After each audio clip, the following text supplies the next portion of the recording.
So welcome to our discussion, conversation. I was going to say, I think our conversation Yeah. or the world or something. I don't know. Something. There's some really interesting stuff happening all around the world. WhatsApp's crashing, access websites crashing. I wonder what's changing.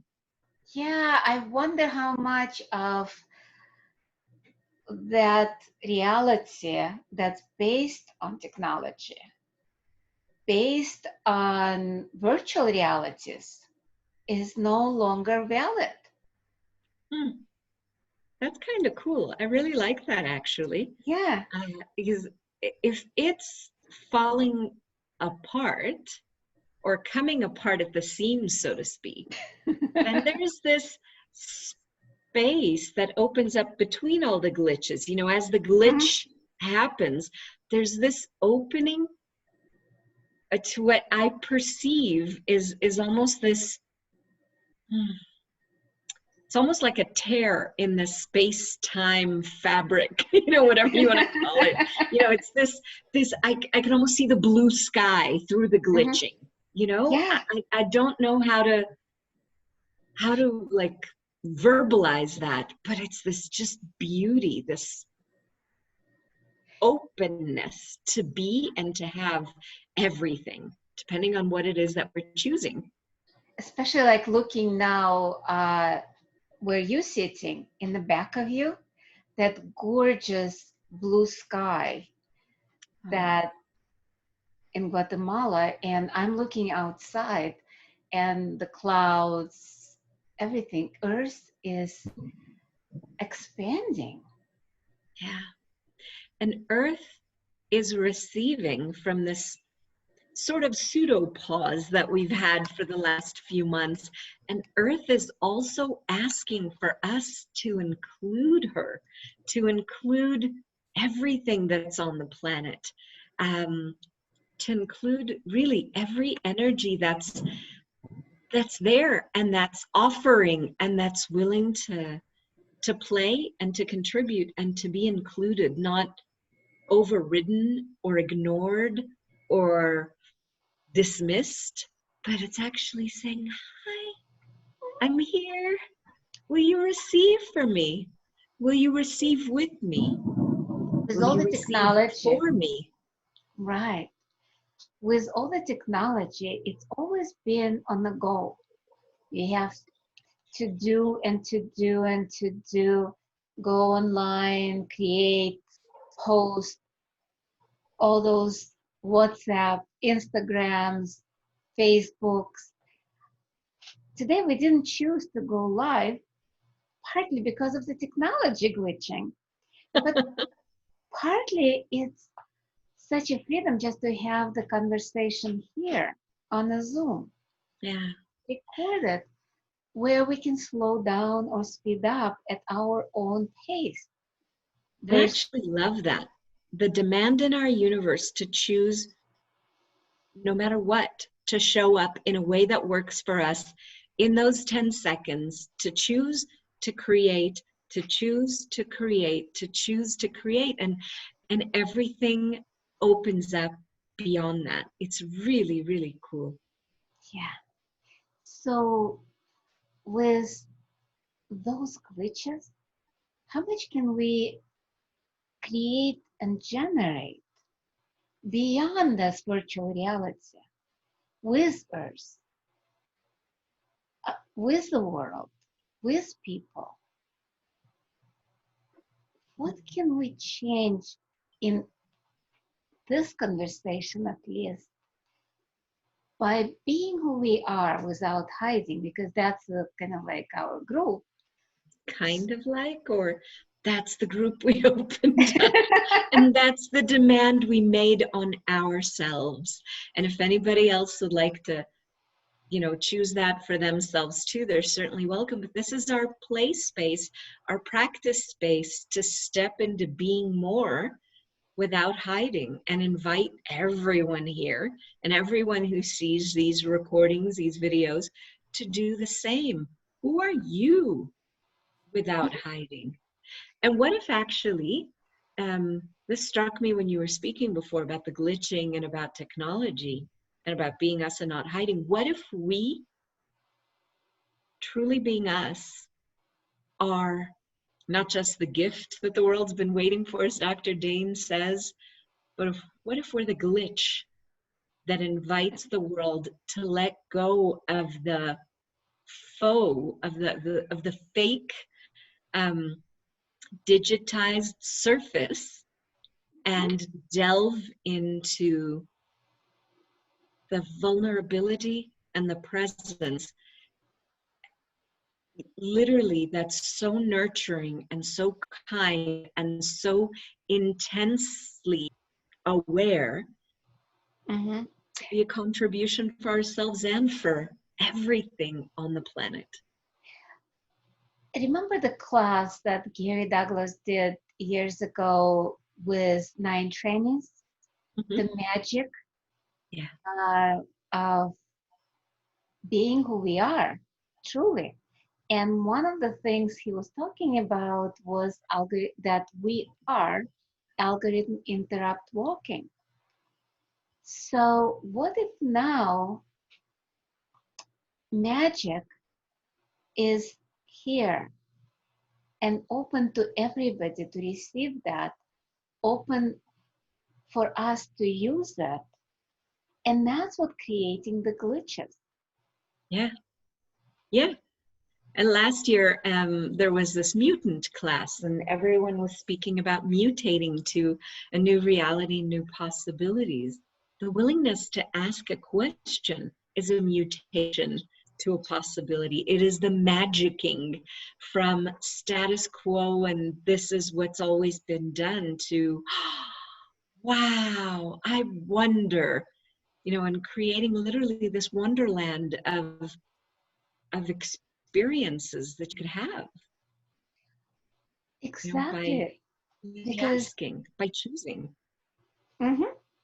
And continuing with that, with mutation to the infinite possibilities, mutation into being the magic, being and using the magic in everyday life. In the old reality, in the old times, magic was kind of like emergency.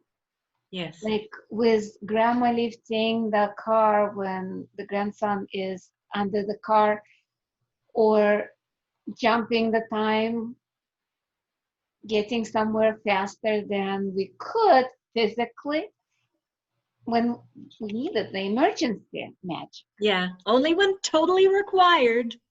And then totally dismissing it, saying, And oh, even denying it, dismissing it, avoiding it, ignoring it, and denying it utterly. That was just a coincidence. yeah, that was just chance. There was no traffic, it was all the green lights or the adrenaline that was pushing through the body. Yeah. And now the magic that is here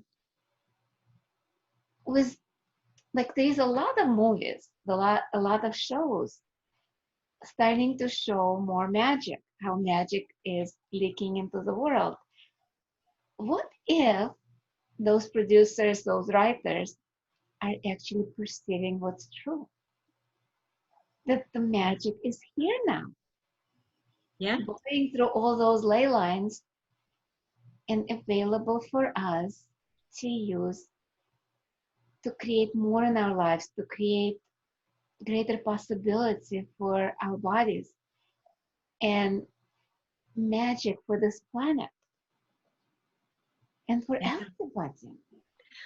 Well, the thing is, so many times we don't choose to step into the world of possibilities because other people around us may not be choosing it for themselves as well. So it becomes almost this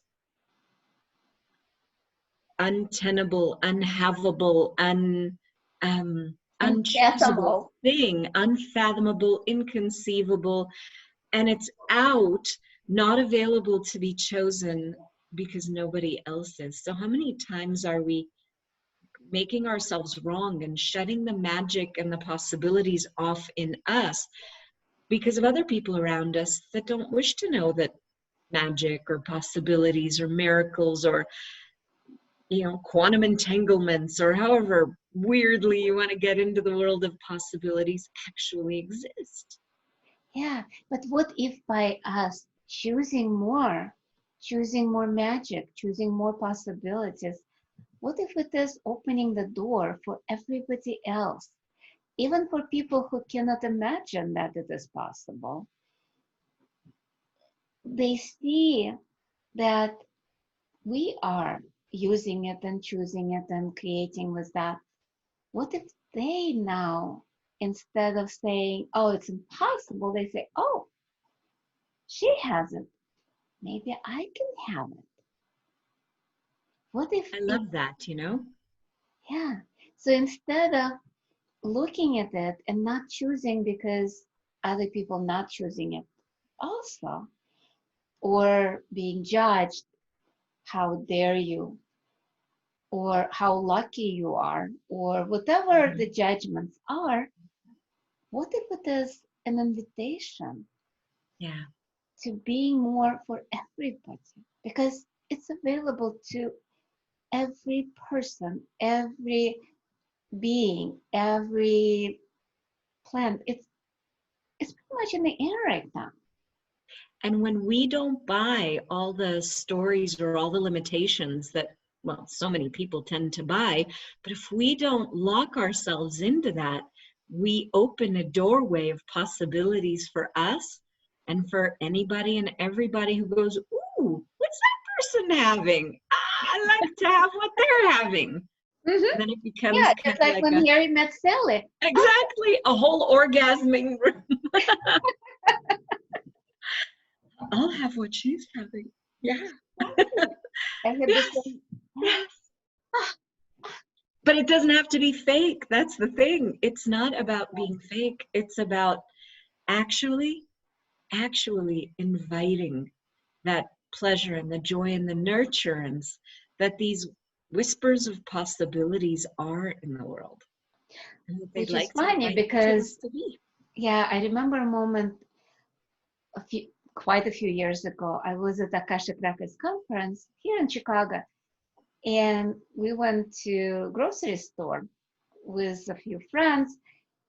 We had a blast. We were laughing so loudly that some people were looking at us like we were crazy and walking wide circle around us. Yes.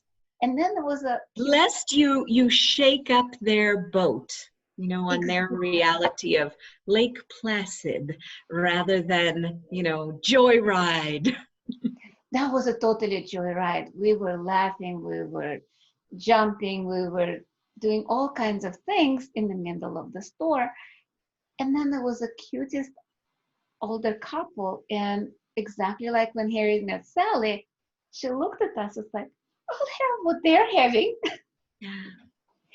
You It's a, know, it's interesting also that you said it was an older lady, because a lot of times we get to a certain point where having to fit in, having to make ourselves like everybody else, trying to get things right, things that might have worked when we were teenagers or, you know, in our early 20s or something like that. At some point we go, wow, am I going to waste my life doing that?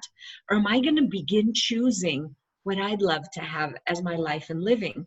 Because when it comes time to like check out and go sayonara, I'm off, you know, onto the Rainbow Bridge or whatever, are we going to live with regrets? Are we going to have all of these, oh, I wish I would have, oh, if only I could have? Or are we actually going to begin to choose our lives? And with that lady, she recognized that, and she's willing to take the bull by the horns and go for a ride. You know, like, I'll have that. I'll have that joy. Why wait another day without living with the fullness of all of that pleasure? because truly, why live with a sadness or pain? It's almost like dying. by small pieces. Exactly. That death by 1,000 cuts. Well, that's an interesting way of calling it.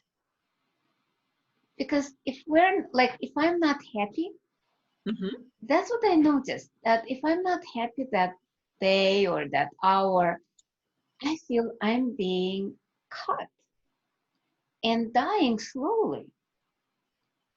Versus when I'm laughing, when I'm facilitating, when I'm being me, because that's what it is, that's what being alive.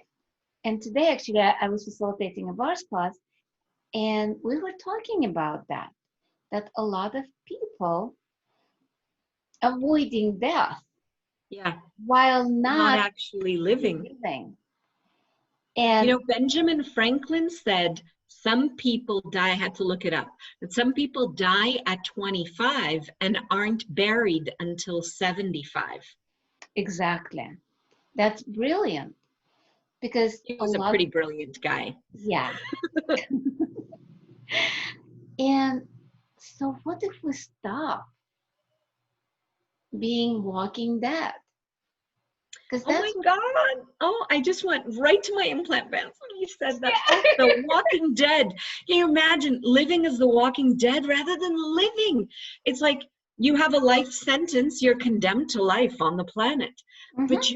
you're not enjoying the fullness of the possibility, of the joy, of the wonder, of the full-on experience of Yeah, what it could because be. a lot of people look at Earth as jail, the jail called planet Earth, or hell, or there's so many things that Earth's been called instead of A looking at this. playground of possibilities. Exactly, this beautiful green planet has so much to offer, and so many times we ignore it.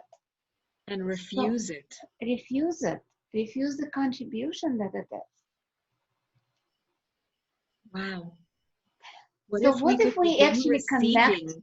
Yeah. So what if we connect to Earth right now? Okay. Let's close our eyes, drop the barriers to the planet, plant our feet wherever you're sitting, standing, walking, and just connect. Allow yourself to Hmm. get yourself connected to the planet, I love that. body to body,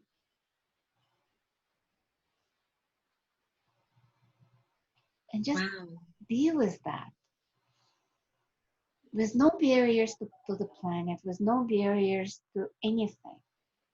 You don't even need to expand. Just be with that.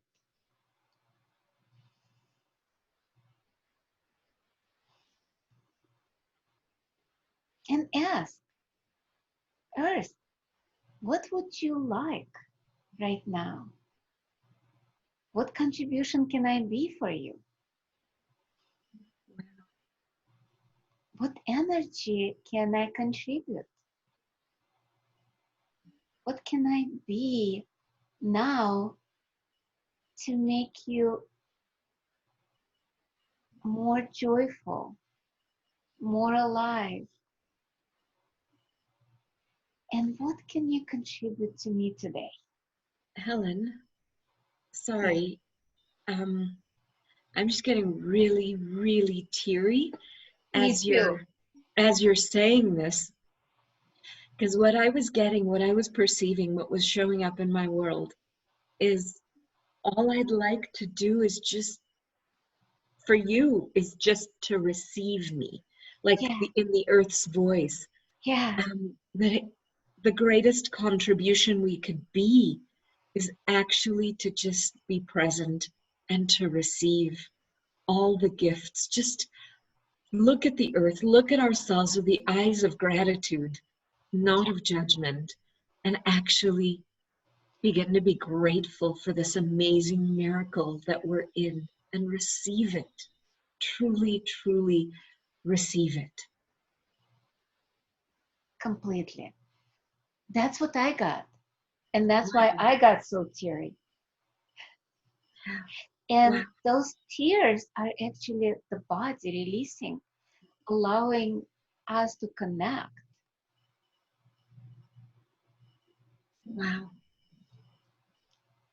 So grateful for being here with all the glitches, with all the social isolation, and with everything that's going on right now. This is about being in gratitude and receiving this planet and people and just being alive. And it's back to that word that you just said, receiving. Receiving, yeah. It's not resisting anything. It's not filtering out anything. It's not weighing and measuring what's acceptable and what isn't. It's just being with what is as it is, allowing it to be, allowing us to be, and allowing that space of the ask. I know it sounds kind of weird, but it's this question that we be, even this endless question of what else is possible, and now what, and now what, and now what, and it's this ever expanding kind of a question within this space of I'm not going to say no to life. Like that movie you recommended to me a couple of years back, Yes Man. Uh-huh. You know, to just keep saying yes to life. Yeah. And what else is possible when we do say yes? When we do lower those barriers, when we lower those expectations of how things should show up and why things should show up and how things should show up, and just let them be and let us be and be play with what is, that allows it to expand into something even greater. Yeah. So let's all of us be that invitation. And Thank you for this, thank Helen. you. And we'll see you next time. Maybe tomorrow. Thank you, thank you, thank Thank you, you. thank you.